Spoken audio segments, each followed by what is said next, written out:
Hello, good afternoon. It's 5:50 Sunday afternoon here in America. Ito na ho ang aming progress ng digging project ng asawa ko sa aming yard. Ito na ho yung pang 5 araw na gawa. Ayan ho. May ano na siya. O, ayan. Ayan. Ito ho. Ang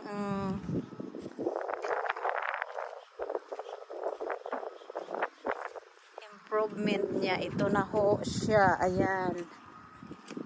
Ayan. Yan na ho. Ayan. Yan ho ito. Tapos patong na lang ho yung gazebo, pergolas dito sa itaas niya at saka yung seating nyo. So yung mga couch dyan mailagay na dito. Ayan ho ang aming project sa backyard ho. Ayan. Thank you for watching.